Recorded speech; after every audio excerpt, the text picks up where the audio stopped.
Alors, il y a deux raisons pour lesquelles la majorité des gens abandonnent un projet ou un truc ou un travail ou un business ou une passion. Première raison, c'est essayer d'être le meilleur. Ok. Je veux être le meilleur. Comme on a dit au début, voilà, de passer de zéro au meilleur, tu vas vite se frustrer en fait. Même si tu as, je sais pas, t'étais un mauvais élève, je sais pas, tu avais combien 10 sur 20. Ok. Là, C'est plus les critères de mauvais élèves. Maintenant, tu as un élève brillant, c'est à 10 sur 20. combien c'est quoi brillant, mais. 9 sur 20. Ouais, les 9. Allez, 9 Pas sur choquer 20. les gens. Tu vas te dire, peut-être j'ai échoué, peut-être. Tu vois, j'ai échoué l'année prochaine, machin. Si je dois me reprendre, je me mets à fond sur mes études. Et tu as un 17 ou un 16. C'est pas sûr que tu sois heureux. Hein. Parce que tu te dis, en fait, lorsque tu as fait la décision de reprendre et tu mettras 100% à fond, tu te dis, je veux être le meilleur. Ouais, sauf que tu seras deuxième, quoi. Tu seras deuxième, tu seras frustré. Moi, je connais des personnes, peut-être t'en faisais partie, mais moi, je connaissais des personnes qui étaient démoralisées, qui étaient en pleurs lorsqu'ils arrivaient deuxième, troisième. T'es pas en pleurs, ouais. Peut-être pas toi, mais... D'un côté, est-ce que c'est pas comme ça que tu cultives aussi le niveau par le haut, la gagne, tu vois, le fait d'avoir un objectif devant toi, de vouloir, je veux le prendre, je veux être le premier. Après, je pense peut-être pas pour la majorité des gens, tu vois. C'est un cercle, en fait, vicieux. C'est que t'es mal, ok, je veux être le meilleur. Déjà, c'est pas logique. Tu peux pas être dernier de la classe et te dire, je veux être le premier de la classe demain, tu vois. Parce que tu te mets une balle dans le pied, en fait. C'est le Michael Jordan, il y en a pas beaucoup, hein, Michael Jordan, il y en a un. Ah oui. Et il y a eu des millions de joueurs de basket qui sont en train de faire la même chose en fait. Et je suis sûr qu'il y en a qui se sont dit, je vais être le Michael Jordan de tout de suite maintenant, tu vois. Il a abandonné parce qu'il n'était pas Michael Jordan, tu vois. Il a eu pas les mêmes résultats, tu vois, parce que nous, tout le monde, on voit la même histoire. Michael Jordan, je vais faire comme lui, le meilleur, je vais voir grand comme Kobe, comme Michael. Premier résultat, deuxième match, troisième match, je suis pas aussi bon. Tu vois toujours j'arrête, tu vois celui et tu vois pas les gens qui ont dévalé la montagne. Exactement. Que celui qui est au sommet. Bien Exactement. Et ça, c'est se mettre une balle dans le pied, de se dire, je veux être le meilleur. Donc, faut viser quoi? Parce que déjà, le meilleur. C'est ça. Pas viser le meilleur. Bah oui, en fait, parce que même le meilleur, en fait, il n'y a pas besoin de se le dire. Il y a pas on va dire, même dans la nature, il y a pas de meilleur, tu vois. Il y a pas, je sais pas, il y a pas le meilleur lion, il y a pas le meilleur le meilleur lion du monde. Il y a pas la meilleure rivière, tu vois. Il a pas le meilleur. C'est un concept humain, en fait. Ouais. Le problème, c'est que les réseaux sociaux, c'est facile d'amplifier tout ça maintenant aussi, tu vois. Avant, tu étais dans ton coin, à l'autre bout du monde, tu pouvais devenir le meilleur du village, et encore. Et c'était potentiellement atteignable. Mais là, tu dois être le meilleur du monde et le niveau, il y a toujours un mec qui... Bien sûr. Et même dans le meilleur des villages, dans quoi, dans le meilleur des villages? Tu vois, tu dis ou pas? Donc, t'es pas le meilleur chasseur, t'es pas le meilleur guide, t'es pas le meilleur chef. Je suis le meilleur mangeur du village. C'est ça. Vraiment, à manger. Donc, ce concept de meilleur, il faut faire attention à ça, tu vois. Et malheureusement, comme tu as dit, sur les réseaux sociaux, il n'y a que ça.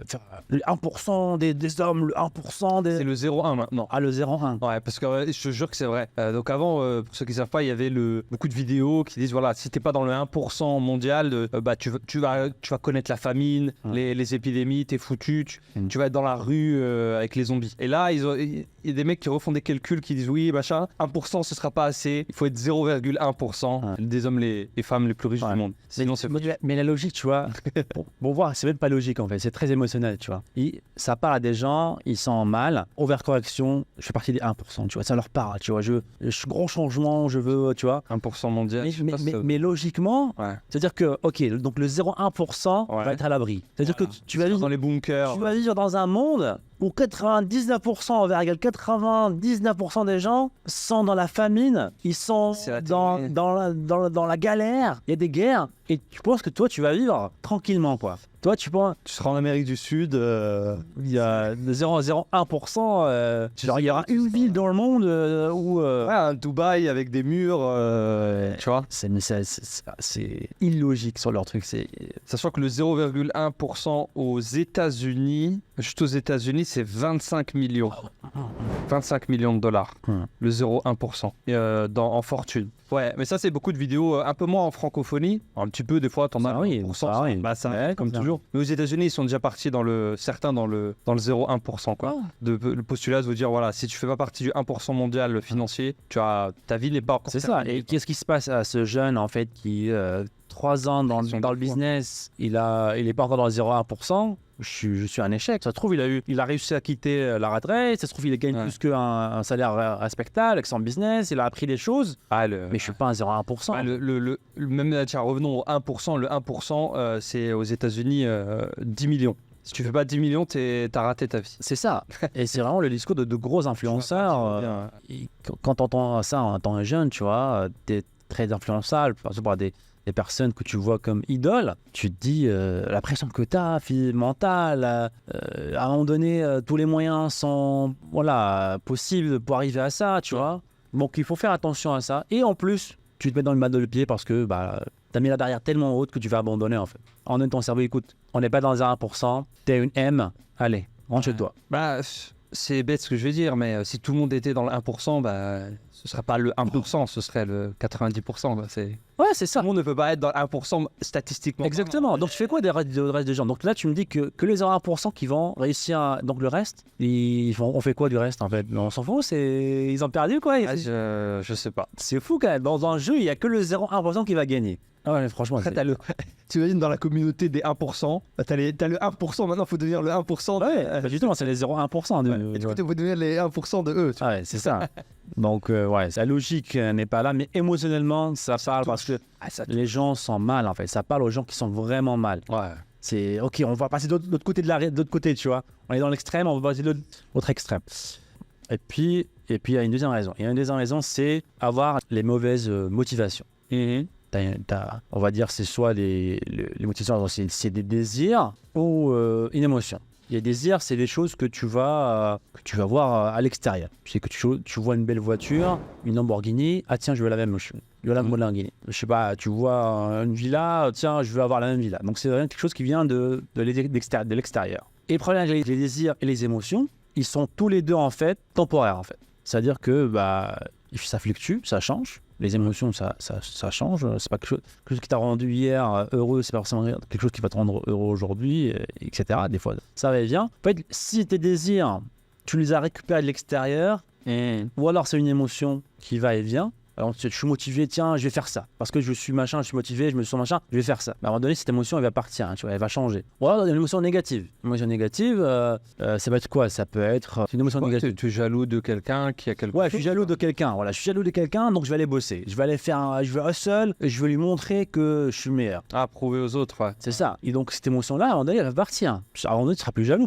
ça se trouve, tu vois. À un moment donné, tu vas comprendre que ça n'a rien à dire jaloux et l'émotion, ouais. Ou alors, elle va être remplacée par une autre émotion, peu importe. En fait, dès que ta source qui était l'émotion, le désir change, t'arrêtes en fait. Ton projet, ton truc, t'arrêtes. D'accord? Donc là, ça, c'est faire attention à ça. Et donc, comment résoudre ce problème-là? C'est quand tu as des désirs ou une vision, on va dire, il faut toujours penser au pourquoi en fait. Parce que les pourquoi, c'est les valeurs en fait. J'ai un désir, je veux une voiture, une Lamborghini, pourquoi je veux la voiture? Parce que si tu ne te poses pas la question du pourquoi, ça se trouve, ce désir-là, il va passer, tu vois. S'il est juste éphémère, tu vois. Aujourd'hui, tu aimes la Lamborghini, demain, je suis pas très intéressé. Mais quand tu te poses pourquoi, en fait, indirectement, tu le fais passer par un filtre qui sont tes valeurs à toi, en fait. Parce que les valeurs, c'est quelque chose de solide.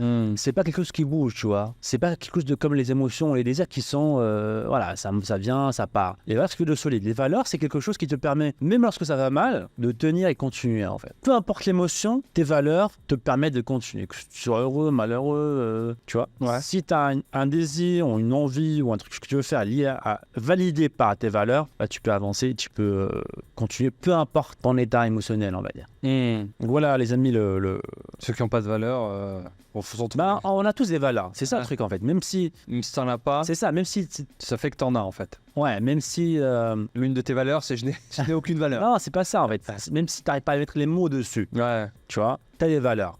En fait, c'est pour ça qu'on dit souvent le pourquoi. En fait, le pourquoi, c'est des valeurs. En fait. Oui, c'est vrai. C'est ça. C'est sans mettre les mots sur la valeur ou lui donner un nom spécifique. Pourquoi tu veux une voiture? Parce que je veux ça. Je veux profiter avec la famille. Je veux la ramener en vacances. Non, voilà, ta valeur, c'est la famille. Ouais. Tu vois, je veux dire ou pas? Donc, le pourquoi te permet de définir tes valeurs, en fait, de filtrer tes désirs Donc, c'est important, les amis, de filtrer et non pas être dans la réaction, tu vois. Il y a tiens, une voiture, je veux la même, tu vois. Tu commences le projet, t'as plus ce désir-là et j'abandonne, quoi. Oui, parce que j'avais pas de pourquoi spécifique de ça vient pas de moi, en fait. Ouais. Parce que, encore une fois, les désirs, les émotions, ça vient de l'extérieur. Et aujourd'hui, on est tellement bombardé, tu vois, sur les réseaux, tu vois, de succès, d'images, de belles choses, de voyages, qu'on s'approprie sans poser le filtre du pourquoi, tu vois. et tu tombes dans le piège d'abandonner en fait, facilement. C'est un peu. C'est marrant, ça me fait penser au film Inception, tu vois. Ils essaient de mettre un rêve à quelqu'un. Ouais. Et ils disent, ouais, du coup, il faut qu'on le fasse comme ça et tout. Et la conclusion, leur stratégie, c'était, bah non, en fait, pour que le rêve y tienne, il faut qu'il naisse de cette personne-là, en fait, lui-même. Et je pense que c'est très similaire, en fait. Tu peux pas prendre les idées des autres, les projets des autres, faire comme lui. On a tous eu quelqu'un, quelqu'un qui a démarré un truc. Ah, je vais démarrer aussi parce qu'il l'a fait. Au final, c'était pas ton truc, c'était pas ta décision, c'était pas toi. Et ça tient pas, en fait. Ça tremble. Et pour le premier truc, vas-y, ciao. Ouais, c'est ça le secret, les amis. Si vous avez aimé ce clip, cliquez ici pour voir d'autres clips. Sinon, cliquez ici pour voir l'épisode en entier. Ciao, ciao.